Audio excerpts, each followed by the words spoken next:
ये सप्ताह विधि कैसे होती है जरा इसको बता दें। तब सूत जी महाराज कहते हैं सप्ताह ज्ञान यज्ञ कराने के लिए एक अध्याय में बतलाया है किसी अच्छे ब्राह्मण से तिथि दिखाना चाहिए। जैसे बेटी बेटा का विवाह शोधते हैं ना, उस रूप से उसके बाद में निमंत्रण कारण तैयारियां में लग जाना चाहिए। सभी के बैठने की व्यवस्था, आगंतुकों की सेवा के लिए, जैसा कि हमारे यजमान श्री राय साहब ने किया। उसके बाद में एक ऐसे वक्ता का शोध करना चाहिए जो पहला ब्राह्मण हो। देखिए, माफ करना, जो भागवत में लिखा है मैं आपको इस श्लोक में बताऊंगा, लेकिन आजकल लोग भागवत को खिलवाड़ बना करके रखे हैं। श्लोक वही है, गाथा वही है, चरित्र वही है, लेकिन आज क्यों मनः चित्तैः शांति वहा, जो भी कर्म करे सोचे कि मैं इंद्र के समान कर्म कर रहा हूं, प्रसन्न चित्त से करे। इस प्रकार महात्मा को कहा। आज दूसरे दिन हम सभी लोगों ने महात्मा को श्रवण किया। बोलिए श्री राधा माधव भगवान की जय। सूत जी महाराज सौनकादि महात्माओं से पूछा, भगवान आपने महात्मा तो बताया, लेकिन ये बताइए भागवत लिखी कैसे गई, इसका प्रादुर्भाव कैसे हुआ?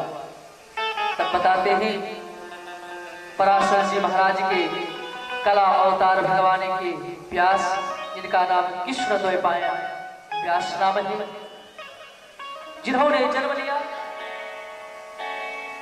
जन्म लेकर के बड़े हुए, सरस्वती नदी के किनारे जिनका आश्रम है वहां पर विराजमान रहते हैं। एक दिन ध्यान में बैठे थे, ब्रह्मा ने आकाशवाणी किया कि हे व्यास पराशर नंदन, तुम समाज के लिए कुछ करो। तो एक वेद था ऋग्वेद, सबसे पुराना वेद ऋग्वेद है, उसको 4 खंड में किया। ऋग्वेद, यजुर्वेद, सामवेद और अथर्ववेद, 4 वेदों में विभक्त कर दिया, ब्रह्मा जी को सौंप दिया। लेकिन व्यास जी ने सोचा कि कलिकाल के मनुष्य इस वेद वाणी को समझ नहीं पाएंगे। उन्होंने पंचम वेद की रचना कर दिया, श्री महाभारत, जो 1 लाख श्लोक का है, पंचम वेद है। लेकिन महाभारत में बहुत विस्तार है। सोचा अब क्या करूं? व्यास जी महाराज ने 17 पुराण लिख डाला। कितना पुराण कितने हैं मैंने कल बताया था, जरा बताइए आप लोग। 18। वाह, 17 पुराण लिख डाला। लेकिन व्यास जी के मन में जो स्थिरता आनी चाहिए, जो शांति होना चाहिए, वो मिला नहीं। एक दिन चिंतित अवस्था में बैठे थे, नारद बाबा का आगमन होता है। नारद ने पूछा, कुतश्चित्ता तरुव्या पराशर नंदन, हे पराशर नंदन, तुम चिंता में क्यों बैठे हो? क्या बात है? पूरी बात बता दिया। महाराज, मैंने 4 वेद, महापुराण, 17 पुराण को लिखा, श्रीमद् महाभारत को लिखा, लेकिन मेरे अंतःकरण को भी शांति नहीं हो रही है, क्या करूं? नारद जी ने कहा, देखो आज मैं आपको बहुत सूक्ष्म ज्ञान बतलाता हूं, जिसका आप श्रवण करोगे तो आश्चर्यचकित हो जाओगे। क्या? नारायण ने मेरे पिता ब्रह्मा को दिया था, ब्रह्मा ने मुझे दिया था, और आज मैं वही बता रहा हूं आपको।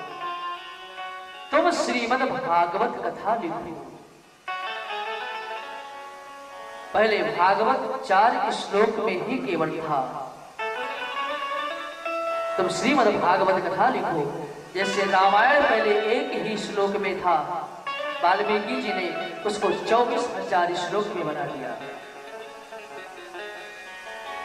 व्यास जी ने कहा महाराज ये हो जाएगा मुझसे, क्योंकि मेरी अवस्था भी थोड़ा सा जर्जर हो चुकी है, मैं क्या करूं।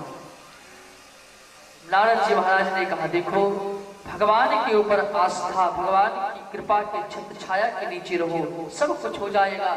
मुझे देखो, मैं पहले दासी पुत्र था, लेकिन संत और भगवंत की कृपा से आज मैं नारद बना तैयार हूं, हमेशा भगवान का गुणगान गाता हूं।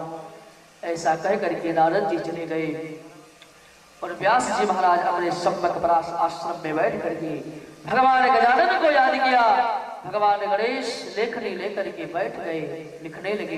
व्यास जी महाराज बोलते गए और लिखते चले गए।